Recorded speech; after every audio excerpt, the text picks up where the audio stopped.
Enjoy the show. What up, ladies and gentlemen? Welcome to episode number 117 of Siriani Says Sports. Sorry for the quick and brief tone. Obviously, a lot happened last night that I'm still trying to take in. That's Ryan Barron Jr., that's Laura Antonio. I'm Matt Siriani. First off, before we get going, one of the reasons why I'm trying to take it easy is because um, I'm currently suffering pneumonia. I'm recovering though, thankfully, but I've been battling pneumonia for the last couple days.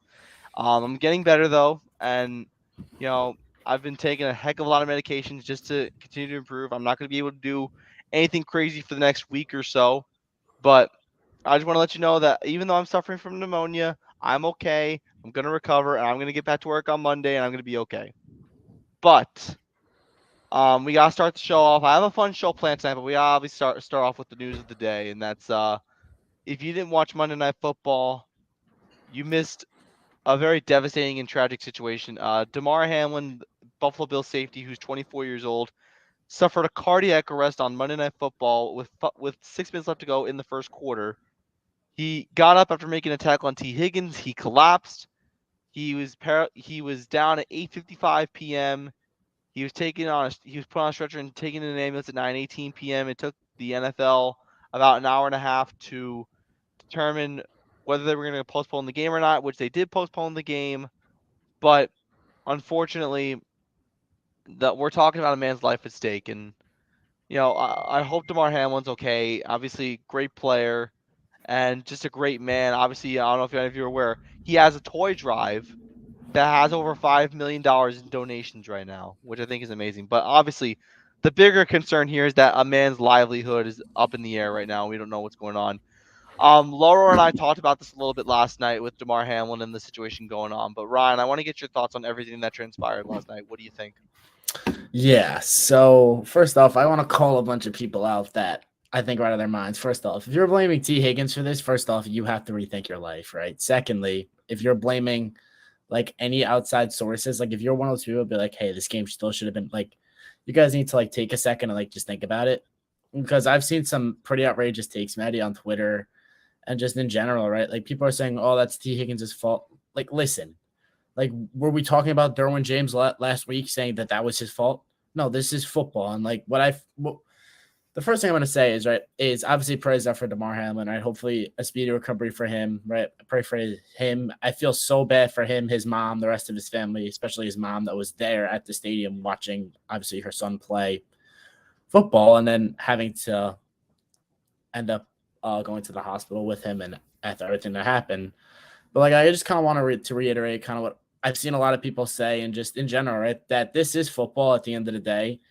And I guess we kind of forget. Like, I know the three of us, we love to watch sports and stuff like that, but I think we all just have to kind of take a step back and just remember like what these athletes actually go through on a day-to-day basis. These guys put their bodies on the line to play a sport like this, and I'm not gonna lie to you, like this sport helps a lot of people make a living. This sport helps people make millions of dollars. And I'm not saying that it's a bad thing. I'm just saying like this is what happens in the sport of football. And obviously it's unfortunate, right? I kind of saw a bunch of stuff that said like the reason his heart stopped beating was because he got hit at the perfect time, at the perfect angle in the center like of his chest, in between. Like it was like basically like it's not a freak accident, but it's basically like everything had to be on point, right, for this to happen, right? If he doesn't get hit, if T. Higgins puts his shoulder pad an inch to the left, he's probably fine. If Damar Hamlin like goes a little bit lower, he's probably fine. Like there's a bunch of things that could have caused it, but at the end of the day, it didn't. And I'm also proud of the NFL for actually canceling the game and putting the players' health and safety first. Obviously, I think obviously we'll figure out what happens to the game because I do think the game will end up getting played again because we'll see what happens with seeding and everything like that. But yeah, I think it's good to call it off for this week. And I just give everybody a mental reset just in the whole football industry because now we don't have a Thursday night game this week, which we knew because it's the last week of the season. So, I mean, we got till Saturday now, but like, prayers up for Damar Hamlin and a speedy recovery. One of the things that really got me going was the fact that the way the NFL handled it. So Damar Hamlin is put on a stretcher and taken to a hospital, right? Then the officials say, we're going to give you 5 minutes to warm up and get back into playing shape in 5 minutes. I felt like that was a stupid idea because you it you're seeing a man lie down on the ground lifeless, getting CPR treatment and getting put on a in an ambulance. It's going to take you more than 5 minutes just to process and get over what you just saw. And obviously, the Buffalo Bills and Cincinnati Bengals had a lot going on in their minds. We saw Stephon Diggs crying. We saw Josh Allen crying. We saw a lot of Bengals players concerned. It was just like it was a very devastating situation. I don't know why you would need 5 minutes to get over something like that you just saw. But obviously, you made a good point. Obviously, these are humans at the end of the day, and this is more than just about football. This is about a man's livelihood. And Loro, I know you and I talked about this last night, but I want you to rehash what was going through your mind after you saw Damar Hamlin lie there lifeless on the field the way he did. It was mind-boggling. This is a constant reminder that people are more important than sports, because if you look at society today, people as a whole are taken for granted because they're not treated as like number one priority. And if you talk about Damar Hamlin's injury, for example, or that cardiac arrest that he suffered, it just tells you something, that this is bigger than sports. All of us on this panel love sports. It's a big part of our lives. I know it is. But sometimes you have to take a little step back and you got to do something nice for people once in a while. Because look, you don't know if they're going to die or not. You don't know if they're going to have surgery. You don't know if they're going to have an unfortunate thing that happens or something like that, because life and this is way bigger than sports, like I talked about last night with you, Matt. Mm-hmm. And I know one thing that, Ryan, I've talked to Loro about this. I never, in all the years I've watched football, and I've watched football for many years, I never, ever, ever saw anything like this before in my life. You know, the only thing that I think was probably closer to this was when the Jazz Thunder game back in 2020 got postponed because of COVID after Rudy Gobert tested positive, and they had to stop the game, and then eventually that game got postponed. But that was obviously out of extreme precaution, the COVID game. This is something completely different because a man was lifeless, getting CPR treatment. No one knew what to do. But if there's one positive takeaway I got to take away from this, it's the fans in Cincinnati were professional, and they were cool, and they were supportive of Damar Hamlin throughout the entire thing. But like, because usually fans would cheer when players get hurt. Fans would usually cheer when guys are taken out of a game. But that Cincinnati fan base is so classy and so respectful of everything that Damar Hamlin had to go through over the last 24 hours. And I think that if it were any other fan base, like if it were in Philadelphia or if it were New York or anything like that, I don't think we'd see that kind of class or respect. And I think the fans, I salute the fans in Cincinnati because they really, really were behind everybody, and they understood that the game had to get postponed, which it was. And obviously, this was the right thing to do. But you talked about Twitter before, Ryan. Want to know who pissed me off the most on Twitter? Skip Bayless pissed me off. Oh, I saw that. Yeah. Saying something, this game is definitely going to get postponed, but what the question is, how would you do that? Listen, Skip Bayless doesn't know what he's talking about. But it's not even that. It's like, why don't we talk about that like on Friday or a Saturday? Like, why we like the day of and the next day talk? Like, listen, like the way the NFL said it is the best thing. We're going to postpone the game and we'll figure it out, right? And with this circumstance, that's what you have to do. You can't like just jump to instant conclusions. Like I get also at the end of the day, it's a business and you have to make business decisions. But right now, like I think that that's the best thing to go is what the NFL did. Be like, listen, we'll figure that out when we need to. Yeah. Obviously, Loro. Sorry. Obviously, Loro, you talked about it before. These are people at the end of the day. I don't know if you've ever seen anything like this, but what do you think is the difference between this and the COVID game between the Jazz and Thunder? I think the COVID game between the Jazz and Thunder, that was more of precaution to cancel that game because that was when COVID started to get very serious, and that's when the shutdown happened. And then at the same time, when it came to that Damar Hamlin thing, a man's health at the time was more important. They didn't cancel the season because of him. They just canceled that one game. But as of today, there's no changes to the Week 18 schedule, but that Bills-Patriots game might be moved to Monday, but who knows? Really? Yeah, that's what I read, but we'll see. According to Adam Schefter, the game is not supposed to. The Bills-Bengals game will not be resumed anytime this week. We don't know when that game will be resumed. According to Jeremy Fowler of ESPN, he doesn't know if this game's going to be played completely. Obviously, this is way more important than I just heard it scheduling. comes out to also. I heard it comes out to also kind of like what Earl was saying, the Bills Patriots game, because let's just go off the fact, right? The Bills win and the Kansas City Chiefs both won on Sunday, respectively, right? And then that game's gonna come down to who gets the number one seed. And I know what's gonna happen. I would say prepare for this, right? As fans of the sport, is wait until some people and fan bases are gonna come out and they're gonna be pissed off because of this. Like, let's just say the NFL says, listen, we're not gonna play this game, and let's say like the Bills they win, right? Let's say they postpone the game entirely, right? Like, let's just say if the Bills get the number one seed stripped from them because they played one last game than the Chiefs, people are gonna riot, and I think that's wrong of people to do, but it's gonna happen. But I think probably the NFL. That's why I think the NFL is gonna have to play this game, because there's no way they're gonna let that happen. Now, Ryan, I know you usually criticize and you analyze a lot what's going on in the NFL. If you're Roger Goodell and you've seen all these injuries happen, obviously we had the Tua concussion in Cincinnati earlier this year. He's had the concussion problems, and now we see a man go through cardiac arrest on the field. What does Roger Goodell have to do to make this game safer? Because it seems like this has been a big problem for the last several years now. There's a lot of things, right? But I think a lot of it comes down to, Maddie, is that it's the NFL and it's football at the end of the day, right? And I think what happens, right? And we talked about this last week, Maddie, after the Derwin James hit, right? And I think I was on the record saying that I didn't have much of a problem, right? Was it a little bit of head-to-head contact? Probably, right? But he led with the shoulder. He may have went a little bit too high, but I thought that was a clean football hit, right? And we ended up seeing Ashton Dulin get right up from that, right?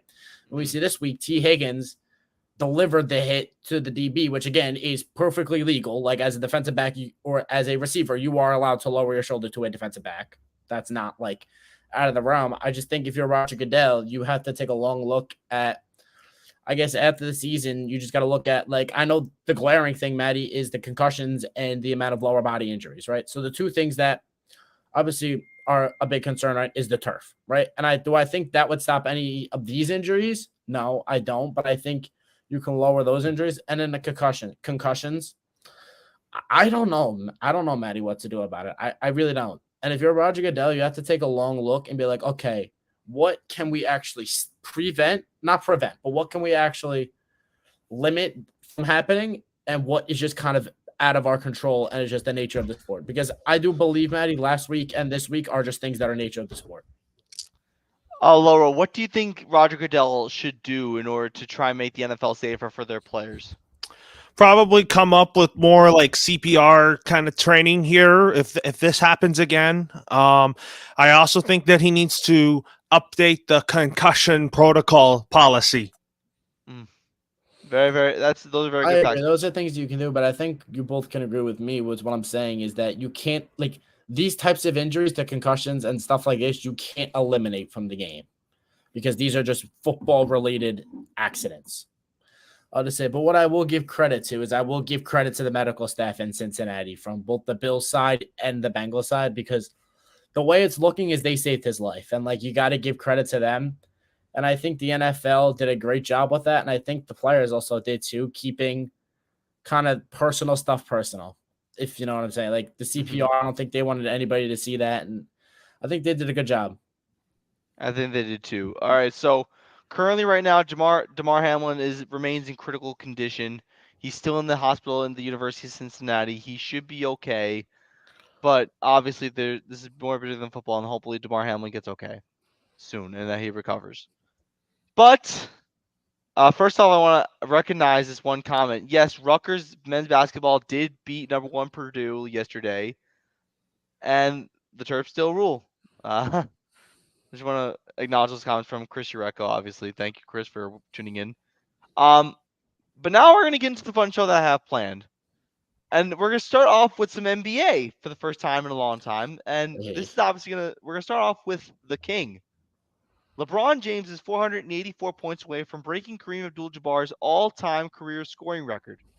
At 30,387, LeBron James currently sits at 37,903. You do the math, that's 484 points away from tying Jabbar and 485 from passing Kareem Abdul-Jabbar.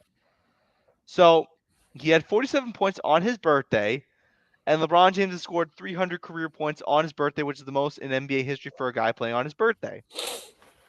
Now, this is just a simple question. We're going to get into more in NBA, but so this is a quick question for all of us. Ryan, LeBron James has 484 points to go. How many games do you think it will take LeBron James to pass Kareem Abdul-Jabbar?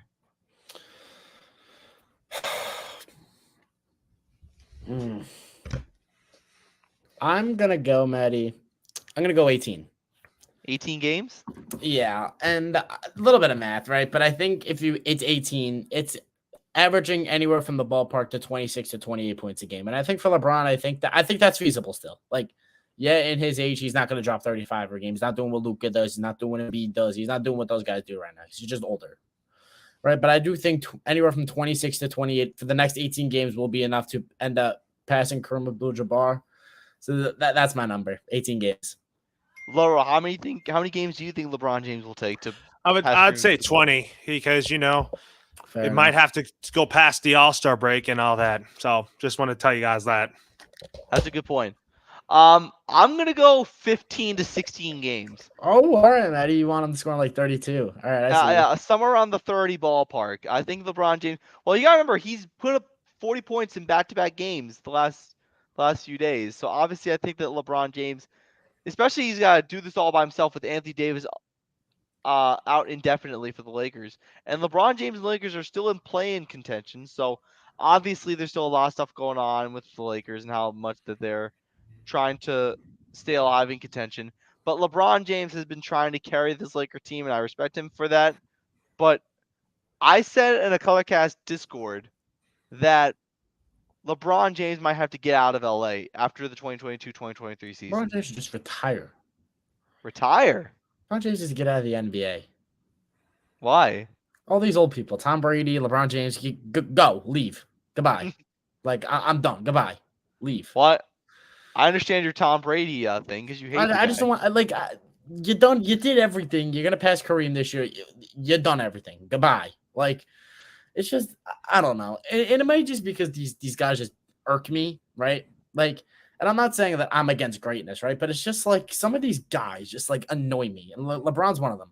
Like just kind of like some off the court stuff that he does, like he just bothers me.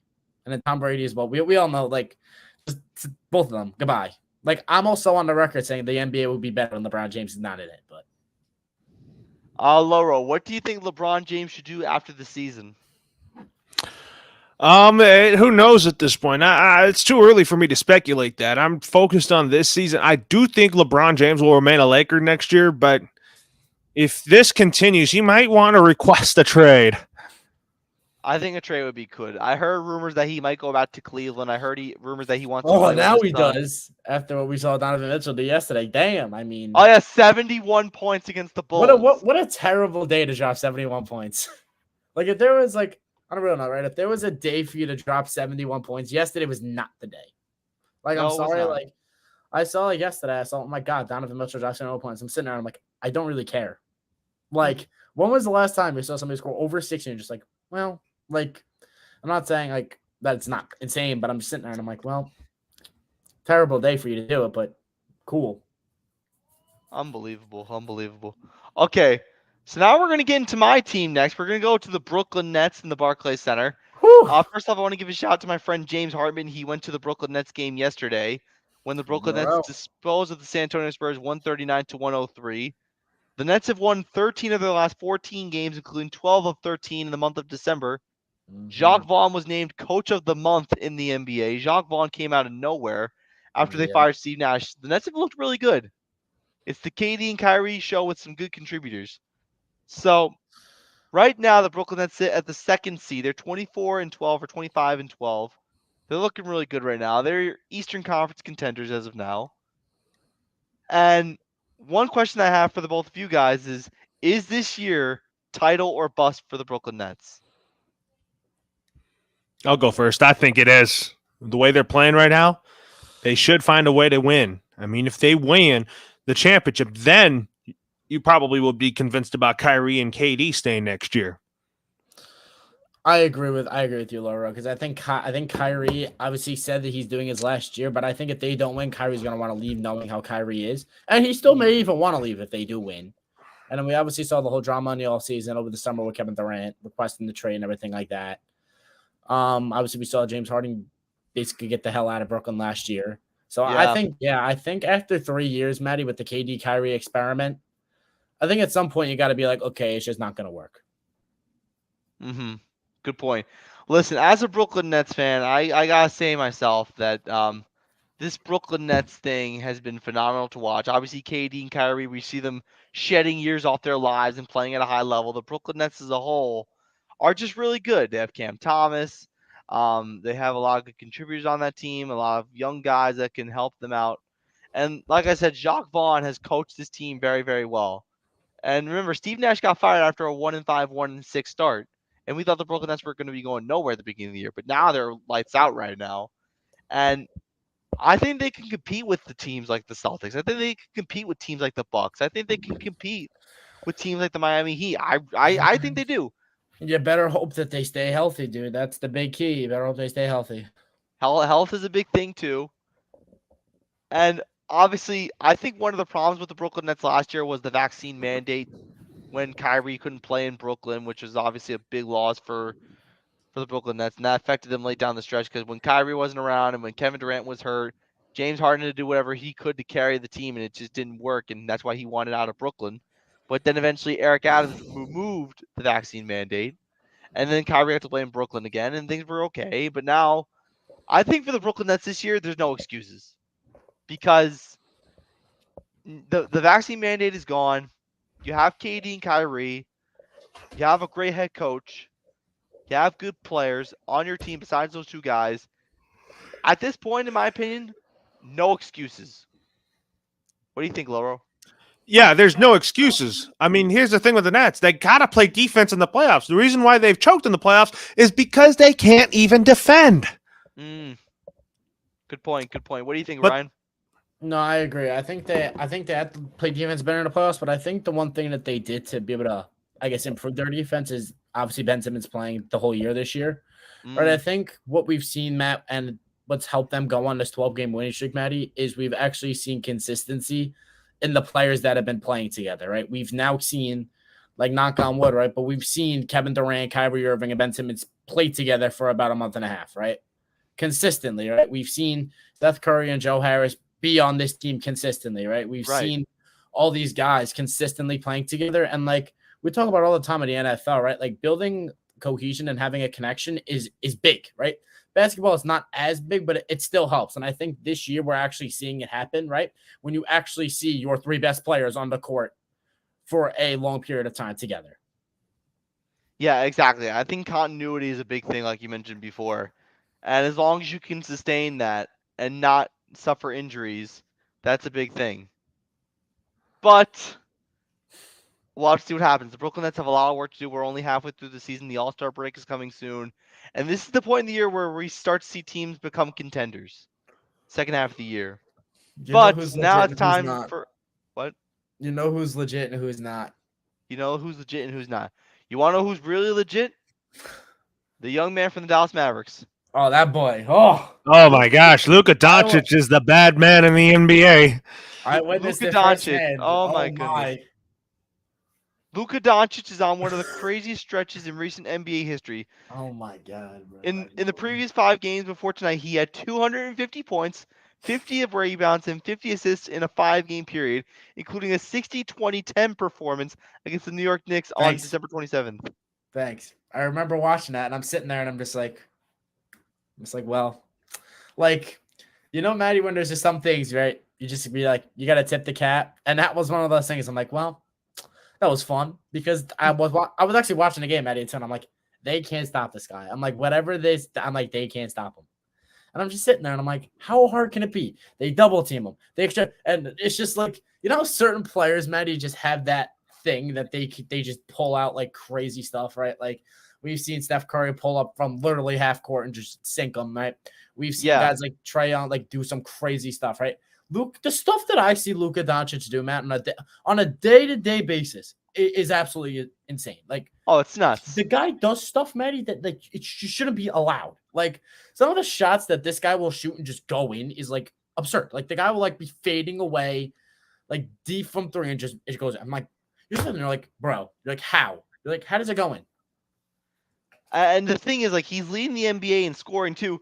I know people talk about guys like Nikola Jokic and Joel Embiid and all these other guys. They don't do stuff like this guy does. They don't do stuff like Luka Doncic does. They don't. And even last night, we're not even counting last night's game. He put up 40 points. So, and like, my only other argument, right, is that they have, and here's my other reason why I think Luka is the best player in basketball right now, and it's not close, is that Luka, right, has nobody, right? If you look at Philly, right, you see James Harden, you see Tyrese Maxey, you see Tobias Harris, you see other guys there, right? You look at Denver, right? You see Jamal Murray, you see Michael Porter Jr., right? You see other guys there with Jokic. When you look at Denver, right, and now that they don't have Brunson, who is there? Who does anything outside of Luka? Like that guy does everything. And everybody knows, be like, okay, the ball's going to Luka. Like, just stop Luka. And you can't. There's literally nothing you can do about this guy. And you know what the crazy thing is about Luka? He's 23. Oh, you're telling me, dude. Like, oh, dude, I can like have you seen the list, Maddie, of the NBA players that are under 25? It's absurd, right? It's like Jason Tatum, Luka Doncic. It's absurd, right? Donovan Mitchell. It's you sitting there and you're like, wow. And this is why I want LeBron out of the league, because then you get more of I guess, yeah, more youth, but more like youth that's like, oh my. Like we always see it in every sport, but I think in basketball, dude, it's insane. Like this guy, like the fact that he's 23. And Matt, did you hear his press comments after the Knicks game? What do you say? He's like, I need a celebratory beer. I'm sitting there, I'm like, my guy. I'm like, I love this guy. Laurel, what do you think of the season that Luka Doncic has put together so far? I think it's one of the best seasons in Mavs history or NBA history. I mean, you're going to see that. If this keeps up, I think the Mavs will be a team that nobody doesn't want to play come playoff time. And you know what the amazing thing is? This is a guy who helped lead the Mavericks to the Western Conference Finals last year. And like Ryan said, the Mavericks have nobody else. They have nobody else. They had their second best player last year in Brunson, and he's gone. And like Luka's like still like it just doesn't make sense. It just doesn't make sense. It literally, it's just mind-boggling to see what he's been doing this season. And crazy? honestly, you know what's crazy too, Maddie? It's like people talk about him, and Laurel kind of just said it, right? People forget about Dirk Nowitzki, right? Like how incredible Dirk was over his whole career. People are like not Dirk. People are like after what we've seen Dirk do, people are kind of just like Luka might still be the best in Mavs history right now. Like it's that crazy that he's that good, and like what's crazy, Maddie? He's been doing this for like 3 or 4 years now. mm-hmm. And he's still 23. It's like, oh my god. Well, obviously the kid from Slovenia helped lead his country to a bronze medal in the Olympics a couple years ago, and obviously it's absurd. It's just unbelievable. One guy could literally make a difference for your team. Obviously, like we know the Phoenix Suns are a complete team. We've seen a bunch of people that are complete teams, but literally, I don't know too many other situations where one guy is your whole offense. That's what's insane, right? Like I remember let's just take the Warriors for an example, right? Like we saw Clay yesterday drop 53. We saw Poole like two days before drop like 50. Then we see Steph drop 50, right? Then like other guys from other teams do it all the time, right? Like we saw Donovan Mitchell obviously drop 71, but then we've seen games where Darius Garland will drop 40. Then we've seen games where Evan Mobley would drop 35, right? We've seen games like that from every other team. Embiid will drop 40. Then like Maxey will drop. Like we've seen it happen. Luka, I can't even tell you, man, the last time anybody outside of Luka on the Dallas Mavericks just scored over 30. No, it's unbelievable. The guy's consistently putting up 40, 50 points. If this guy doesn't win MVP, dude, I don't know what the hell's wrong with the NBA. I think it's time. Now I the mean, question I yeah. now, Go. now the question. No, go ahead. No, I was gonna say like we've seen Giannis do like Giannis things, right? But now we've seen Giannis kind of take like I guess not more of a backseat, but we've seen Drew Holiday, right? We've seen Grayson Allen, we've seen Chris Middleton, like kind of like step up, right, and kind of take some of that pressure off of Giannis. Obviously, we've seen Embiid do his thing all the time. Obviously, Jokic, I think last year deserved it, right? After we saw Jamal Murray go down and Michael Porter be out like half the year, but like this year, dude, like there's nobody else. Like I'm sorry, but like you can say Jokic, you can say Embiid, you can say Tatum, you can say even hell Kevin Durant, right? But like you look at all those teams, right, and you're like, all right, they have another guy around them. Like, I feel like I'm beating this into a bush, right, Maddie? But like they have nobody else. Yeah, literally, it's nobody else. First off, I want to give a quick shout out to our sponsors. Laurel sent me a private message about everything with the sponsors, so I'm gonna get into the sponsors really quick. Obviously I had to get into the Damar Hamlin stuff. Siriani says sports is sponsored by the following: Outback Steakhouse in Middletown, all see rules. Galaxy Enterprises, building products for success. DAS Technology Consulting, simplifying technology. Jag One Physical Therapy, official therapy provider for the teams you love. The Grace Foundation of New York, support, empower, educate, enhance. The Integrated Planning Group, client focused, device driven, and Rocco's Original Italian Ices, a sweet summertime treat all year round. So those are all the sponsors. I'm sorry I skipped the sponsor, but we had to get into the DeMar Hamlin thing. Obviously, it was like such a devastating situation that we had to get into that firsthand. But let me ask both of you this question. Back to Luka for a second. Obviously, you both think that he's an MVP favorite. Is he the new face of the NBA? Would you say, Laura? I want to start with you. I think it's him, Jokic, and Giannis. Yeah, I'm more on the train with Laura, right? Where I think it's a collective of guys, right? Like I think obviously for a long time, right, we've seen like LeBron James, obviously, and well deserving, right, being the face of the NBA, right? But I think in this, I guess, day and age, we have a lot, right? We have Luka, we have Embiid, we have Giannis, we have Tatum, right? Obviously, you got Donovan Mitchell, you got Trae, like you got the young superstars, right? Like obviously Kevin Durant's still like the best, right? Steph Curry's still like the best, right? But like you got a lot more young stars like that. I think it's not just one face that I think it's I guess combined cumulatory face, I guess, which is good. I'm shocked you guys didn't say one name when it came to the face of the NBA. Yeah, John Moran, I'm waiting. Yeah, why aren't you saying this guy? I'm just, you know what it is, Maddie? It came to me right after I said him, but I'm sitting there and I'm like, John Moran. Like the names just pop into my head. Like there's a lot of them, right? And like, but that's what it is, dude. And that's why that's why I think the NBA, especially, is in really good hands by all the young talent that is in the league right now. Where like it's kind of like, okay, like yeah, is it gonna suck when LeBron James and Kevin Durant and Steph Curry are not in the NBA anymore? Obviously, right? But it's not like it's over, right? Like once these guys are out, there's still a lot of guys, Maddie, that are gonna step up to the play, right? And I think we've already seen them step up, right? So I think the NBA is one of the sports, man, that we don't gotta worry about, especially alongside the NFL. Absolutely. All right, so we're gonna start getting into more and more NBA advanced talk as the season progresses. It's good, Maddie, when your three teams are good, right? Because now football season, outside of right now the Giants, right, it's kind of just, So it's basketball season for me. I'll say that, right? But Maddie, it's good when my Knicks are not like just on the bottom. They are good still, but I mean it's basketball season now, unfortunately for me.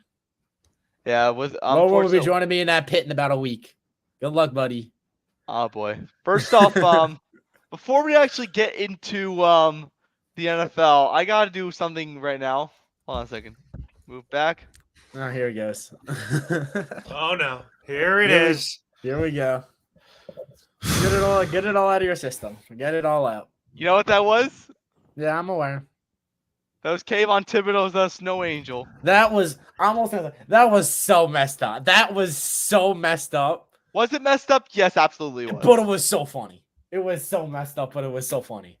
Because I'm not gonna lie to you, Manny. I sat there and like I'm sitting in my head. I'm like, is he doing a snow angel to Nick Foles? Just like kind of just like this, like on the ground. And I'm like that's so wrong, right? But like I don't know why he did that. He claims that he didn't know that he did that, but like, come on, dude. Because you just see a crippled Nick Foles just like on the ground, just kind of like squirming around, just came out to it. It's messed up, but I mean, it is what it is. All right, first off, I just gotta say one thing. Thank the freaking Lord the Fighting Jeff Saturdays stopped fighting.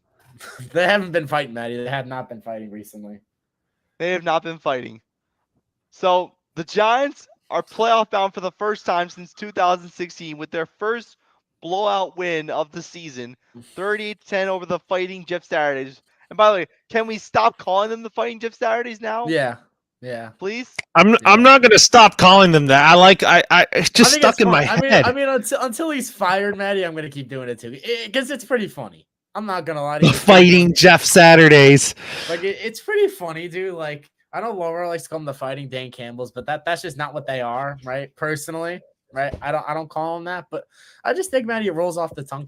It's pretty funny, right? So until he's fired, right, which may be only another week, right? He may be fired like before we do the show next week, right? But until he's fired, Maddie, they're still the Fighting Jeff Saturdays. Well, it's funny. I actually heard when Kayvon Thibodeau did the Snow Angel, Jeff Saturday called the whole thing trash. I mean, like I said, it's messed up, right? Like the guy's crippled next to you, and you're doing a snow angel. Like it's kind of like gloating in the face. Obviously, I don't think that was Kayvon's intention, right? But like you can understand from like the other team looking at it, you're like, all right, that's messed up, right? But like, I don't think that was his intention, but I don't know. And then also, like the reason why Jeff Saturday called it trash was because apparently his offensive lineman didn't protect Nick Foles when he was lying on the field hurt, and they didn't try to stop Kayvon Thibodeau from doing Snow Angels. They kind of just sat there. I'm not gonna lie to you, Maddie. If I was an offensive lineman on the Colts, dude, right, I would sit in there and be like, "Well, you're not here next year. This quarterback's not here next year. So what the hell do I need to do, right?" And I get it, right? But first off, Maddie, did you see Quentin Nelson get absolutely bodied by Dexter Lawrence? I did. Oh my God, that is a big boy, and that big boy got manhandled. Oh, I saw them and I'm like, oh my. I was like, that is a bull rush if you've ever seen a bull rush before. Oh my God. That was just pure like, and Maddie, like for us being guys, right? That is an attack on your manhood. You got bullied by another, like as a human, you just got bullied. He got bullied by another man. And Dexter Lawrence probably got about 50 pounds on Quentin Nelson. I'm not going to lie to you, but like still, it was bad. Oh, it was embarrassing for an all-pro like Quentin Nelson. He took his manhood from him. Oh my. And you want to know what the crazy thing is? Dexter Lawrence and Saquon made the Pro Bowl. The Giants should have had more people make the Pro Bowl. I'm not saying Daniel Jones should have made the Pro Bowl because while he limited the turnovers this year, he wasn't amazing. Although he did have a great performance against the Colts. 2 rushing touchdowns, 2 passing touchdowns. Kayvon Thibodeau got snubbed with the Pro Bowl this year, I thought. But ultimately, the Giants are going to go to the playoffs. It looks like they're playing the Minnesota Vikings round 1 of the playoffs. And thank God, because I want the Vikings so badly. Like, so badly. Dude, you don't want none of that. You don't want none of that Brock Purdy smoke, dude. You want none of that. None of that. And guess what? Who's going to get that Niners smoke? Aaron freaking Rodgers. Well, Mark, watch, Maddie. Watch what's going to happen.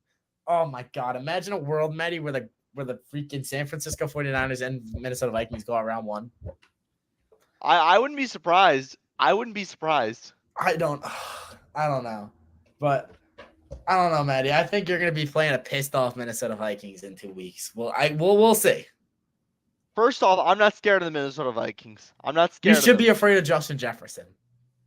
Hey, listen. I think the Giants learned from the previous game that you can't let Justin Jefferson beat you, and they also learned that if you can pressure Kirk Cousins enough to force him into making bad throws, you should be okay. Yeah, but I wish it was that easy, Maddie, but it's not. Like, I just think like when I remember because when I was watching a Giant game against the Vikings, I'm just sitting there and like it's nothing against the Giants, right? It's just that like I don't think they can score with the Vikings. Like as much as mental mistakes and mistakes the Vikings make, they still drop 30 points a game, right? Usually, right? Unless you're literally the Green Bay Packers, where Jair Alexander got in Justin Jefferson's head so hard. Or the Vikings usually consistently drop 30 points a week. And I think personally for the Giants, Mandy, and I know we'll talk about it going into wildcard weekend, I think the Giants have to score 30 to beat them. And they did it. They did it this past week. They did it. They did it. I'm not saying that the Colts are like on the Vikings category defensively. I think the Vikings are better than them, but we'll see. But like, now, Maddie, let me ask you this: do you rest starters this week? I think you do. I think you do because you're playing a game that doesn't mean anything. You're not going to go up. You're not going to go down. You're going to be at the 6th seed no matter what. So I think you rest starters, but again, if you want to play spoiler to Philadelphia, I think you're more than willing to do so. Yeah, but if you're the Giants, you want Philly to win. Why would you want the Eagles to win? Because then if the Eagles lose, the Eagles can get bounced from the number 1 seed. Like if the Eagles lose and the Niners win, you play Philly round 1. You really want that Jalen Hurts smoke in Philadelphia? No. If you're the Giants, there's a lot of reasons for the Giants to rest starters because let's just say if you beat the Eagles, right? Because like you said, Matty, you're at whatever seed you are, the 6th seed, no matter what, right? If you win, you lose, right? But if the Eagles lose, I think they go down. They're going down to 3. Well, they could go down to 5 actually. If the Dallas Cowboys win and the 49ers, you're right. But you don't want that, Matty, because like, yeah, you don't want that because like, you could you want to play the Vikings round 1, right? If there's a team in the NFC you want round 1, it's the Vikings. You don't want Dallas, you don't want Philly, and you don't want the Niners. And right now, Matty, Giants lose, they're playing the Vikings. As long as the Niners and Eagles, and then as long as the Niners take care of business, which I believe they will against the Arizona Cardinals, who are probably starting David Blau or Colt McCoy. So they're gonna win, right? So if you're the Giants, you want to lose to the Eagles to lock in the Vikings. That's just how I feel. That's how I feel personally, because I think Daboll will get shredded if you guys beat the Eagles. Then you got to play Philly round 1 and they blow your doors off again like they did last time. Oh boy, tough one. Because I do believe we'll see Jalen Hurts play this weekend. So I do think they will win. We should. All right, so that takes care of the Giants. Ryan, pain. 7-4. Pain. Shut up. Dolphins having a bigger collapse than us. I don't want to hear it. How do you reflect on this season after what happened? Overall, a win. But due to changed expectations, failure, massive failure. And I know people come at me and like I've seen a lot of Jet stuff on Twitter recently and like saying like this season's a failure. And you have to look at it at 2 ways, right? Because and I was one of those people, I know when I talked to you, right? Me, my dad were like, we want anywhere from 7 to 8 wins. They're in that ballpark, right? And like what sucks, Maddie, is like throughout like the season, right? Even you as a Giant fan, right? Your expectations change throughout what happens in the season, right? So if you look at the changed expectations that I had, it was a complete failure, right? Like the fact that you go 1-7, not 1-7, but like whatever it is, like 7-4 to start the year. Yeah, so like 2-6, like to end out the year, like that's unacceptable, right? But like as an overarching season, it's a success, except for the fact that Zach Wilson sucks, and Mike White sucks, and Joe Flacco sucks. So Derek Carr, come home, please. Derek Carr, please, or Caleb Williams next year, come home. But I don't know, dude, because here's my thing, Maddie. I have a fear, right, that our stupid owner is going to do something not smart. Because we've seen him do not smart things before. And what I mean by doing things that are not smart is I mean canning Robert Saleh or canning Joe Douglas. I think Mike LaFleur, because I think what's going to happen, right, is obviously we know Robert Saleh and the LaFleur brothers, Matt and Mike, are buddy, right? And I think what's going to end up happening, right, is I think if Woody Johnson goes to Robert Saleh and says, listen, you got to fire Mike LaFleur. And if Saleh is as much of his buddy as he says he is, and he says, no, I'm not firing him, I think Woody Johnson will be like, okay, see ya. You're out the door. And that scares me because I like Robert Saleh as the head coach. I do. Like, as much as you can say the development was on him, I get it. I get it, right? But I think there's a lot of offense. I think it's easier to replace the offensive coordinator than the head coach. personally, right? Because I think if you're the Jets, you can look at guys like Frank Reich, right? That developed Carson Wentz, right? That developed other quarterbacks, made other quarterbacks look okay, right? And I think there's a lot of offensive guys you can bring in, but I think it's hard to replace the head coach, right? And I think Joe Douglas, like as much as Zach is a swing and a miss, right? He's right now he's not looking good, right?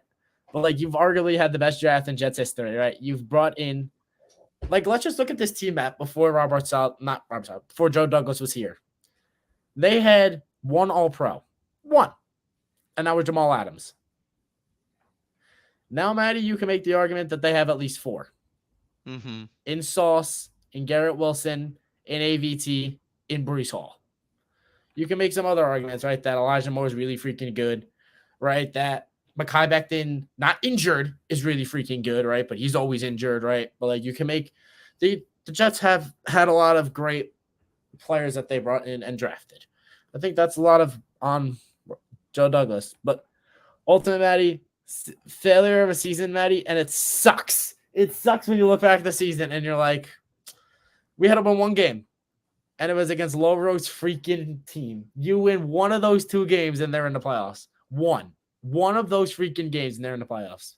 It's just ugh. Bill Belichick is I want to punch that guy in the face so bad. That freaking guy, man, can't stand him.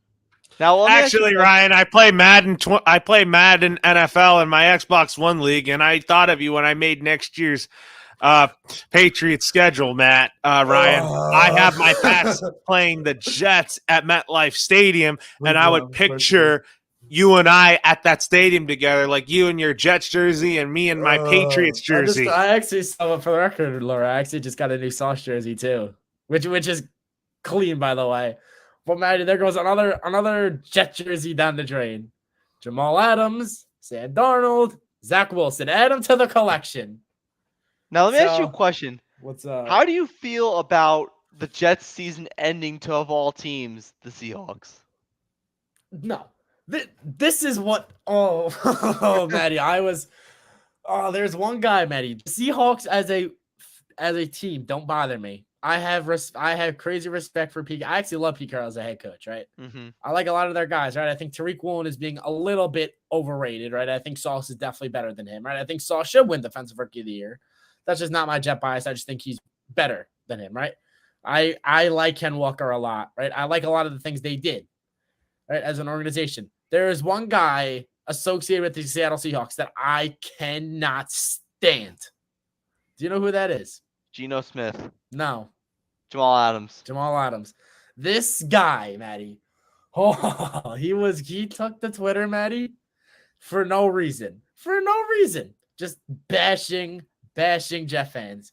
And then I got a little frustrated, right? So I tweeted back at him. I got no response, but I said, listen, and I'm sitting there and I'm like, I just said, LOL, ... you didn't even play.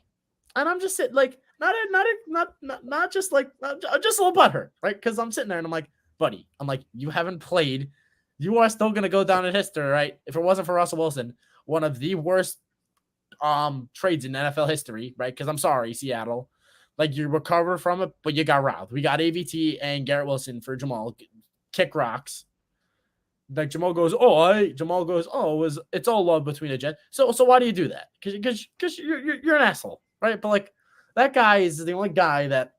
So, as it sucks to be ended by the Seattle Seahawks, it pains me more, Maddie, when I saw Jamal Adams go on Twitter. I'm just like, buddy, I'm like, ugh. It's just like you just want to just like look at the guy and be like, I don't know. He bothers me. Can't stand him. Boy. All right, but now we got to get into the final. Was my response warranted? I'm just sitting there and I'm just like, I'm heated. Yeah. When I get Madden 24, man, I'm picturing you and I at a Patriots-Jets game in East Rutherford, man. That's fine, That's fine, Lauro. Because I remember Matt yesterday, like a couple days ago, me and my dad were sitting there, and I'm like, look at the Jamal Adams tweets. And my dad was losing it. He's like, I get, like, he said things that I'm not going to say, but he's like, I'm sitting there, and I'm like, I'm going to tweet at him. And I'm just like, oh, well, that, you didn't play. And I'm like, well, no response. I will say your response was warranted. Man, because, like... Why? Why do you do that? Why? What provoked him to do that? Nothing. And then his response to some of the tweets is like, yeah, well, if it was the other way, you fans be doing the same thing to me because you brought this upon yourself, buddy. I'm sorry. You forced your way out of town. You're a pain in the ass. You're an asshole, and this is what happens. I'm sorry. You can't be doing it to us because we didn't do anything to you. I'm sorry. Oh boy. And he didn't play. He didn't do anything. He didn't do anything. He got to injured win the week game. 1. If he got a pick 6 and we lost the game because of that, fine. You didn't play one snap. So I'm sorry, but like Jamal Adams can just kick rocks. I'm sorry. Like goodbye. Get out of my life. Oh boy. All right. Now we're gonna get into the final piece of this. Loro, the Patriots won a big game week 17 against the Miami Dolphins. They're 8-8 and they currently hold the 7th spot in the playoff picture. How do you feel? I feel really good, but you know what?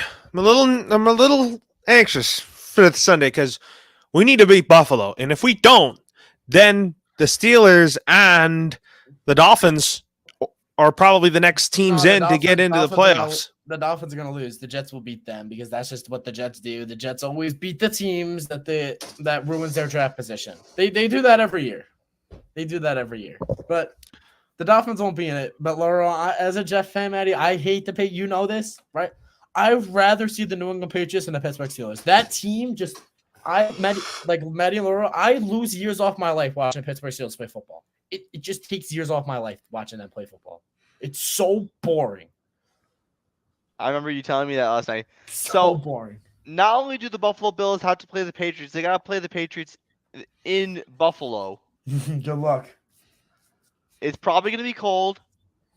It's probably going to be snowing, and the Bills have something to play for with the Damar Hamlin situation. So, obviously, but like Laura, how confident are you about your Week 18 matchup against the Bills? I'm not really sure to say. I'm just really nervous right now because the Bills, they're going to be playing with a heavy heart come Sunday. Well, also, Lover, I feel bad. If you were the 7th seed, whoever the hell the 7th seed is, I feel bad. Because you're playing in Wild Card Weekend, you're either going to Cincinnati, Kansas City, or Buffalo. So good freaking luck. I mean, dude, there's a world around Laura where the Patriots beat the Bills, right? And then they got to go right back to Buffalo the next week. Like they might as well just stay in Buffalo, which is awful, right? But like, so Laura, if you don't know, one of my friends is a Patriots fan, right? And he said something to me last night, and I'm just kind of like, it kind of just hit me, Matt and Laurel, and it's kind of just like the NFL should be ashamed of themselves if the New England Patriots get in the playoffs. And I said, why is that? He goes, because a Matt Patricia-led offense is better than like 18 other teams. I'm sitting there and I'm like, he's right. I'm sitting there and I'm like, you got guys like LaFleur. You got all these offensive like gurus and everything like that, right? That couldn't do better than Matt Patricia and Joe Judge on offense. That to me, I sat there, Matt, and I'm just like, wow. I'm like, wow.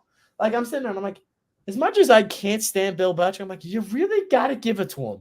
He used Matt freaking Patricia and got in the playoffs as an offensive coordinator. I'm like, wow. The amount of times Laurel has complained about Matt Patricia over the year, it's amazing. No, I don't want to hear none of you because I can guarantee Laurel was on the bandwagon of get Josh McDaniels the hell out of here. Laurel, is that true? Can you say that again? Were you on the get Josh McDaniels the hell out of here bandwagon? No, I didn't.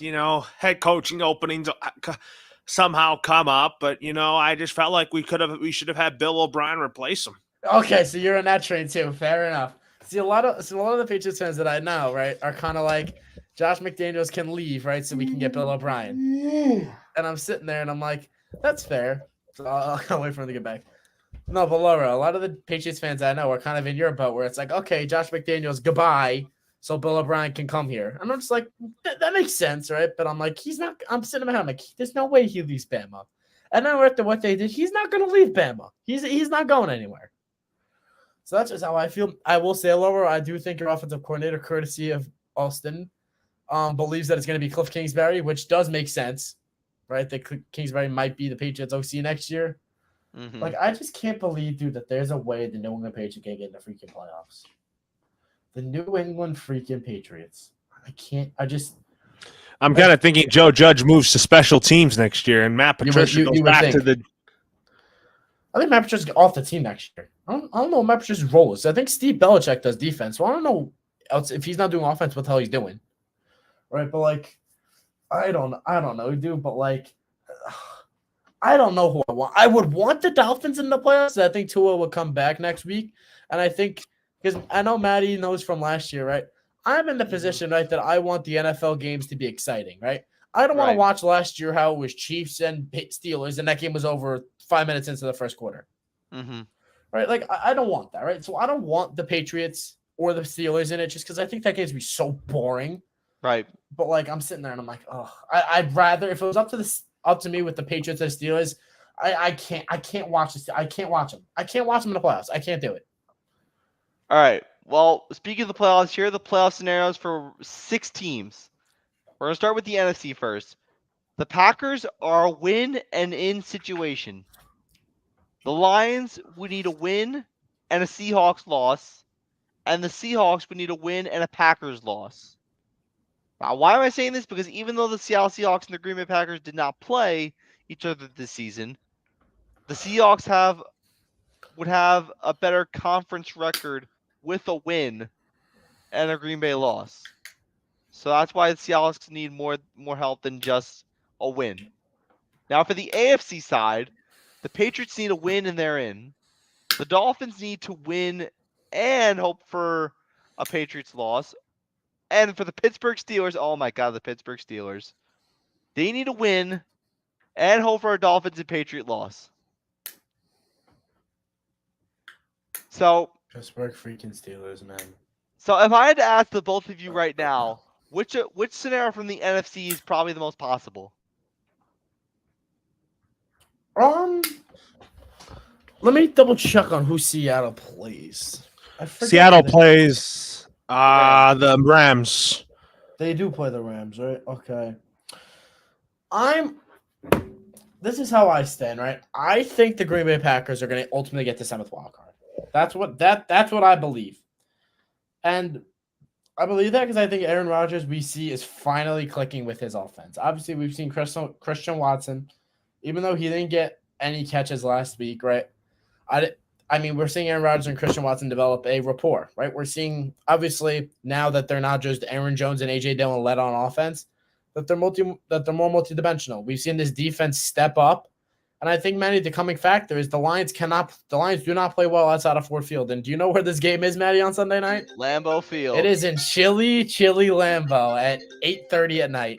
Good freaking luck to the Detroit Lions that are a pass-happy team. Good freaking luck. Oh, boy. All right, so, Loro, of the 3 NFC teams, what do you think is the most possible scenario? Do you think the Packers get in? Do you think the Seahawks get in? Or do you think the Lions get in? What's that? Do you think the Packers, Seahawks, or Lions get that 7th wildcard spot in the NFC? I'm going with Green Bay. I think Aaron Rodgers is hot right now, and I think Green Bay, nobody's going to want to face Green Bay in the playoffs. Yeah, no. Remember the last time the Packers barely snuck into the playoffs? Remember what happened? They won the Super Bowl. So, I don't know, dude. If history repeats itself, I guess we'll have to see, won't we? We might have to see. All right, now for the AFC side, Laura, what team do you think gets in? The Patriots, the Dolphins, or the Steelers? I'm going with the New England Patriots. I think that if we beat Buffalo, then I think we're in. But we don't want to rely on other teams to help us. That's the thing. Yeah, that's a good point. Ryan, Patriots, Dolphins, or Steelers? Who gets in? I don't think the Patriots are in because I think the Jets are. I think they're going to be in regardless if they win or lose. I think the Dolphins and Steelers are both going to lose because I think the Browns are going to beat the Steelers and I think the Jets are going to beat the Dolphins. So I think they're in no matter what, personally. I'm gonna for the NFC side, I'm gonna say the Packers are in as well, and for the AFC side, you guys are gonna not like me for this. I got the Steelers making it in. You're so boring. You're so boring. You want to watch Kenny freaking Hey, look, listen, Kenny Pickett's improved over the course of the season. He's improved. Gross. And listen, this is Mike Tomlin's best head coaching job yet. Ugh, gross. They started the season with Mitchell Trubisky. Things didn't go too well. Kenny Pickett comes in. He does well. gets better as the season progresses, and they come up with a You big know- win against Baltimore. You know what, too, Maddie? I also want to see Mike Tomlin have a freaking losing season for the first time in his career. Can you lose a game, Mike Tomlin, please? Can you have a losing season for once, please? Well, it doesn't look like that because they're going to be playing the Cleveland Browns. Cleveland Browns are good, dude. Watson looks like he's getting it back. We'll see, dude. All right. Dude, they can't do. They beat the Ravens because Tyler Huntley can't do a damn thing. And like, you know what's crazy, Maddie? He's not like. Also, what I forgot about Maddie between the Buffalo Cincinnati game, which is very interesting, Maddie. Actually, what I forgot is the Bengals are playing the Ravens, and they're not gonna. And let's just say the Ravens win, right? Because I think Lamar's gonna play next week. Yeah. If the Ravens win, and then the Bengals lose to the Bills, you know the Ravens would win the AFC South. Yeah, AFC I know. North? Yeah. So like that's big for both like scenarios, I think. And I would change things, right? Because I don't know, dude. Because the way also, Maddie, can we not watch Mike Vrabel get in the playoffs? I don't want to see the Tennessee. Ugh. There's two teams I don't want in the playoffs. It's the Pittsburgh Steelers and the Tennessee Titans. So boring. So boring. Well, we'll get into the AFC South title game which is going to happen on Saturday between the Jaguars and Titans. That's on Saturday. The Jaguars are hot right now. Trevor Lawrence is that freaking dude, and God damn it, Maddie, as a Jet fan, it sucks. It sucks watching this guy be like, well, could have had you. Don't, but cool. Now you got to remember the Titans had a firm grasp on the AFC South. They were 7-3, but they've lost 6 in a row. I was gonna, Maddie, too, at the beginning of the year, Maddie, which kills me, is I was gonna bet the Jags to win that division. I was gonna do it. I have text of me saying that I was gonna do it, and I didn't do it. And damn it, does it suck? Because I should have did it. All right, so let me ask you guys a question. For the AFC South title game, should we expect a blowout in this game? Yeah, we should. Laura, do you expect a blowout? Yeah, I think so because the Titans have not been good down the stretch. They've had a big collapse. Jacksonville, on the other hand, this team is hungry. Yeah, I think unless Derrick Henry does one of his Derrick Henry performances where he's like 200 yards and 2 or 3 touchdowns, I don't think the Titans have a shot. I don't think they have anywhere of a shot because I think Josh Dobbs is not it. And I think the Jags are scoring 30 points in this game. Yeah, I don't think this game's going to be close. Now, let me ask you guys a question. I said this to Lauro. I said there's a possibility that Mike Vrabel could get fired. Nah, he's fine. Mike Vrabel's fine. Dude, that team is terrible. So you don't think Mike Vrabel gets fired? Mike Vrabel just got extended last year. Mike doesn't. Vrabel's fine. Mike Vrabel's fine. Mike Vrabel's got himself at least 2 more years. Okay, fair enough. Because fair enough. Mike Vrabel took them from being nothing to something, right? And I think for Mike Vrabel, right, they went through a lot this year, right? Obviously, we saw Tannehill get injured, which kills him, but I don't think Tannehill's their quarterback next year, right? And I don't think Malik Will's their quarterback next year. I don't think Josh Dobbs is their quarterback next year. I mean, the most likely option is Malik. I think he's still going to be on the team, but I think they're still going to develop him.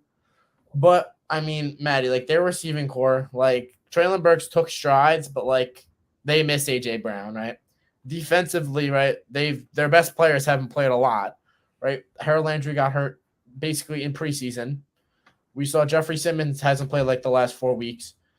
But Dupree hasn't played the last 2 months, right? We've seen on defense they're crippled. So that's the problem with them. So I think Vrabel's still going to stick around because he turned them around, and I think he's still a fantastic coach. But I just think he's got a lot working against him this week. Okay, fair enough. All right, now we're going to get into Low Road Knows. This is about the College Football Playoff National Championship.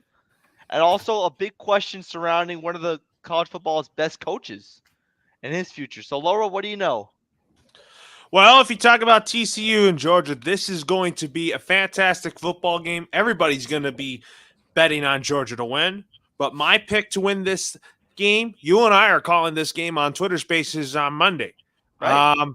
I am going to pick the TCU Horned Frogs, and Max Duggan is going to have a breakout game. I'm saying this because I don't want to see Georgia repeat because Alabama, it's about my Alabama Crimson Tide. Mm-hmm. Now, go ahead. Go ahead. No, go ahead. So I was surprised that Michigan lost in the Fiesta Bowl. I really wanted to see Jim Harbaugh get into the national championship. Do I think he goes to the NFL? Yeah. If it's for the right situation, I could see that, but I just like where Jim Harbaugh is at Michigan. All right. And one thing that I told you before the show even started, Loro, is that president of the Panthers, Dave Tepper, talked with Jim Harbaugh. He's the owner, not president. He's the owner of the Carolina Panthers. He talked to Yeah. Jim Harbaugh about a potential return. Ryan, I want to ask you, do you think Jim Harbaugh comes back to the NFL? And if so, does he come with the Carolina Panthers? They're a team that no, I don't think so. And what is very intriguing to me, Maddie, is two guys, right? It's Sean Payton and it's Jim Harbaugh. Because the two, if there was one that I think is easier to obtain, I think it's Jim Harbaugh. I think Jim Harbaugh is easier to obtain for the sheer fact that you just have to sign him. You don't have to. Sean Payton, you actually have to trade for, Yeah. which is the problem. And the Saints said they're looking for a first round pick, right? Which is a lot. But I think if you're going to get Jim Harbaugh, he's gonna want the GM job. He's gonna want all of it. Sean Payton, I would assume as well, is gonna want all of it. But it depends, dude. If he likes, it depends on what team is gonna hire him, right? Like I think, like if there's a team that he would like to go to, if I was Jim Harbaugh, like Houston seems like a good spot, but I don't think they would fire Caserio for him, so I don't think he'd go there. Mm-hmm. But I think it depends on how he feels about one of CJ Stroud or Bryce Young. But I think we see Jim Harbaugh go back another year because I think if you're Jim Harbaugh, dude, you're looking at Caleb Williams from USC and be like, oh boy, I like that guy. And I think Sean Payton might do the same thing. Like I have a hot take, right? Like if Sean Payton does not like, I've been preaching like the whole time that I think Sean Payton's gonna be the next head coach of the Los Angeles Chargers because I just think that what they should do is, and again, words of wisdom, you should always pack a punch. I think the Chargers should fire Staley, right, and hire Sean Payton for Justin Herbert. But if they don't because they make the playoffs and go on a pretty deep run, I understand it. The same thing for the Dallas Cowboys. I think that they should fire McCarthy and go for Sean Payton. But again, if both those teams make decent runs, I don't know if they will fire their coaches. So I think we may see Sean Payton sit out another year and go to whatever team has the number one pick to get freaking Caleb Williams. So we'll see. But I mean, we saw all that smoke last year with Jim Harbaugh and the Raiders. Didn't happen, so we'll see. Well, let me tell you something about the whole Mike McCarthy. I'm shocked you mentioned Mike McCarthy because I felt like Mike McCarthy was a really good head coach this year. I felt like he did more than his due. I mean, obviously when Dak got hurt, he had Cooper Rush for 5 or 6 weeks, and I'm he not did saying well. that. I'm not saying it isn't do well, but we've seen Jerry Jones be one of those owners, right? One of those people to be like, listen, I don't give a hell who you are. If a better option comes, I'm gonna get him. Or like we've seen him do that, and we've also known that he's wanted Sean Payton for the longest time. So it wouldn't shock me if he fires McCarthy for him. But the problem is, again, is you would have to trade too for him. And I don't know, like it depends because if Sean Payton comes in and be like, listen, I want to be the GM, I don't know if Jerry Jones is going to take a step back. No. That is what scares me because I think the Chargers is more likely because I think that owner would be like, listen, here's a first round pick. Here it is. You get Justin Herbert. You get everything.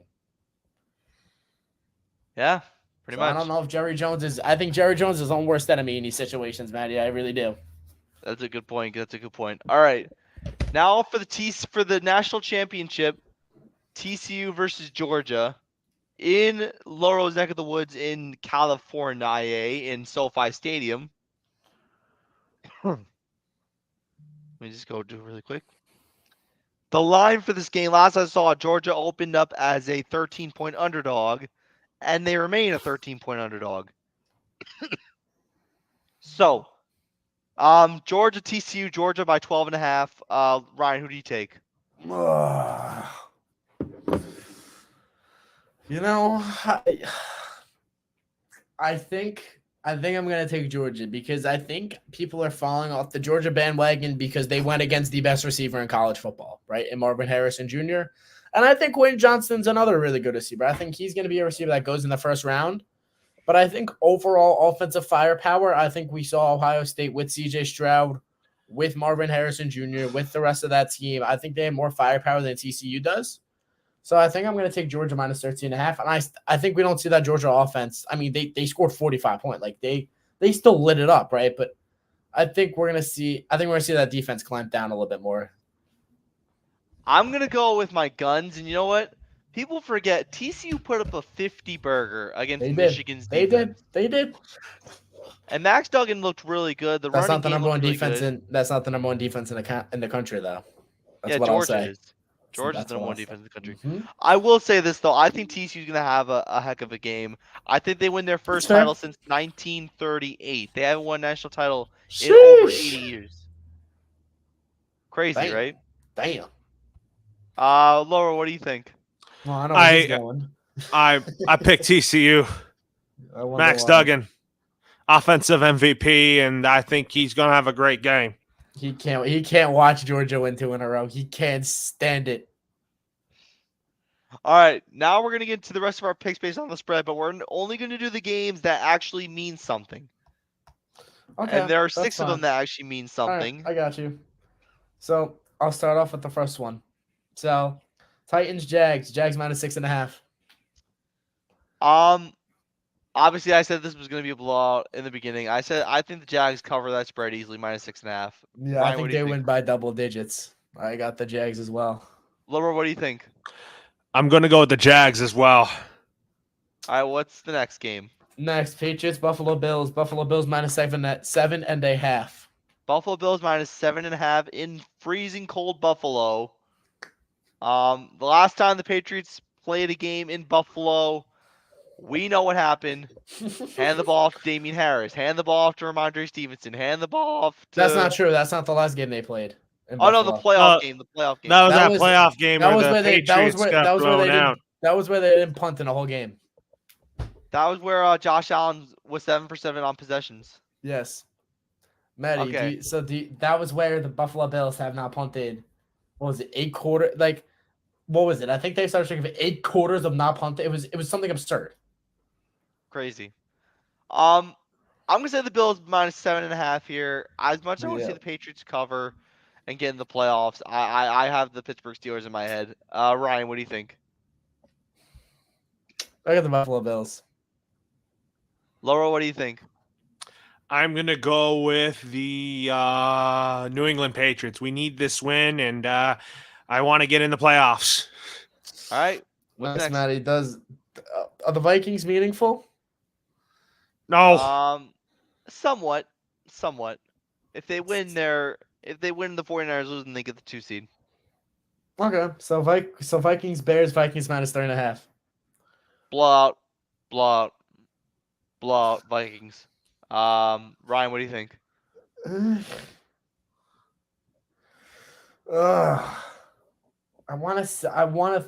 Yeah, I'm gonna go with the Vikings. They're not gonna play bad 2 weeks in a row. All right, Laura, Vikings, Bears. What do you think? I'm gonna go with the Minnesota Vikings. I think they get the 2 seed, and I think that Philadelphia gets the 1 seed. So All right, what's next? Fran loses. Fair enough. Next, Maddie, Ravens, Bengals. Bengals minus 6.5 in the jungle. Now if the Bengals win this game, they clinch the AFC North, Yes, and Lamar Jackson is expected to come back. he is expected to play. Yes.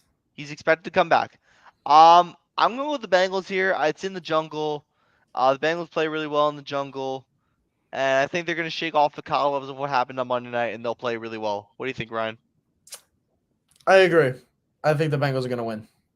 Laura, what do you think?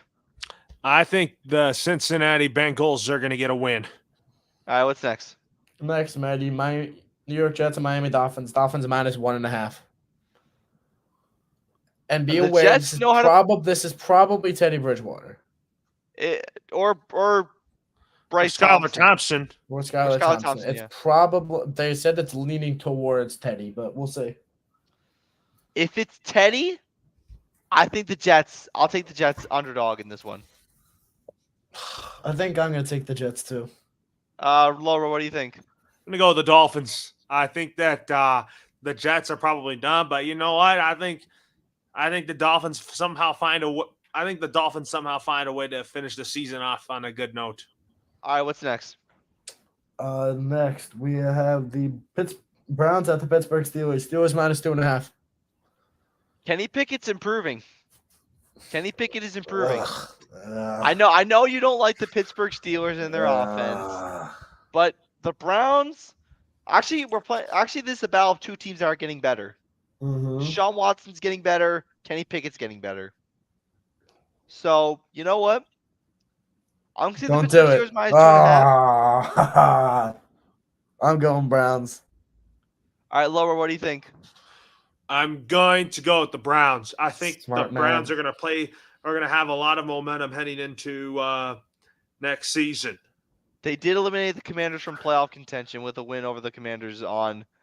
First of all, quick time out for a second. The Commanders are so stupid.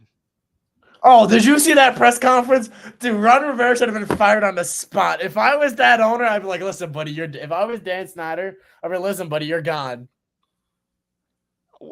How do you start Carson Wentz over Taylor Not even Heineke? that. How do you not know you're eliminated if you lose? Oh, that's crazy. That's Bro, crazy. did you hear the press conference? Like, did you know we're eliminated? He goes, we are? It's like, yeah. I mean, I'm sorry, but like those are two fireable offenses. Starting Carson freaking Wentz and then not knowing you're eliminated if you lose. I'm sorry, but like I like Ron Rivera, but like, come on, man. That's inexcusable. All right, what's next? Next, Maddie, the last and final game, Maddie. Detroit Lions, Green Bay Packers. In Lambeau, Packers minus 4.5. Now this could be a winner-take-all game Yes. if the Seahawks lose. We will know going into this game if the Lions have a shot. Because if Seattle wins, the Lions are done. Yes. We will know.